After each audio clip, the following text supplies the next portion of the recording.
Years ago, while visiting Spain, I had the opportunity to attend a Spanish bullfight. And what I saw was appalling. I saw an animal that was tormented, ran around the arena to exhaustion, and ultimately stabbed until it bled to death. Afterwards, it was dismembered and parts of its body were tossed to a cheering crowd. Now, bullfighting has been practiced in the area we now know as Spain for more than 13 centuries. And while it's difficult to justify this type of behavior, there are many arguments in favor of it. Most of them are cultural, but there are some scientific and even ecological arguments. And an ecological argument in favor of Spanish bullfighting is what I'm going to present today. Starting with the population level of ecology and working our way down to our level, we'll see that cruelty in nature is nothing new or obsolete.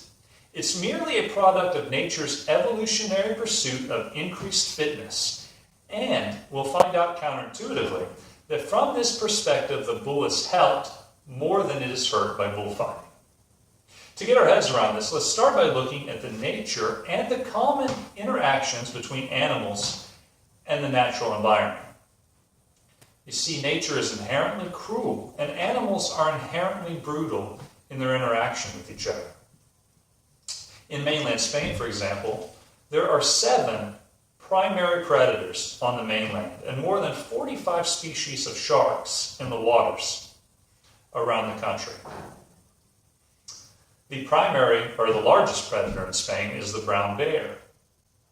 Now, National Geographic published an article in 2014 titled Brown Bear, where they cite that these bears consume more than 90 pounds of meat per day.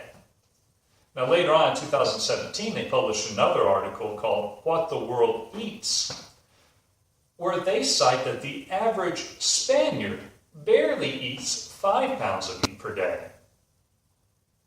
When looking at predator-prey relationships and comparing those relationships, animals to humans, nature always wins.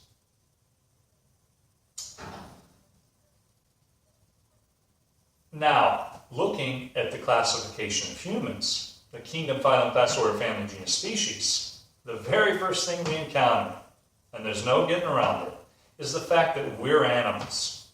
And so it's interesting that we should have a belief that our brutality should be different from the other animals in our kingdom. More than likely it's because of our educational influences or our upbringing or implication. For example, right here at MSSU, our biology classes draw a distinction between natural and artificial selection. See, according to the underlying principles of evolution, selective pressures affect survivability and ultimately reproductive success. And according to our 2016 textbook titled Biology by Sylvia Mader, Michael Windelstedt, and Jay Carlson, any animal other than human applying a selective pressure such as predation is natural.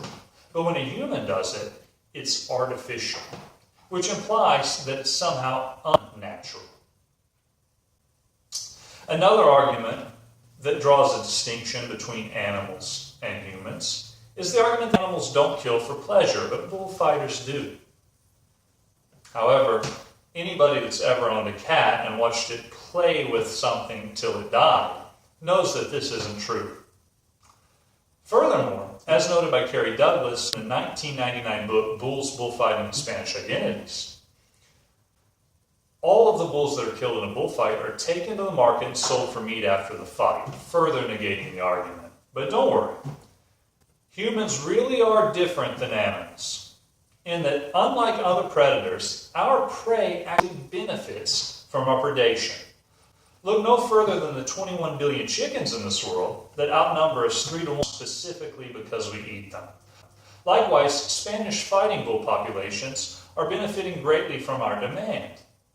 According to Dan Grant in the 2013 book, Terrified and Defenseless, at least 40,000 bulls are raised each year for Spanish bullfighting. Putting their horrifying end aside, these bulls get to experience life, and ultimately many will achieve reproductive success to meet human demands. By definition, this process is allowing the bull to achieve nature's primary goal, and it becomes clear that the elimination of Spanish bullfighting would have devastating effects on bull populations in Spain.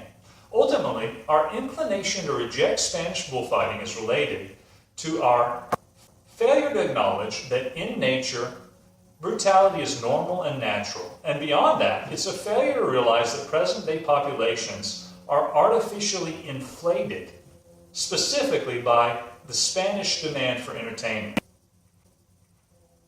So to conclude, since the success of any species is defined by its level of fitness and reproductive success, the ecological argument is that it is clear that eliminating bullfighting in Spain would be devastating for the bull. Thank you.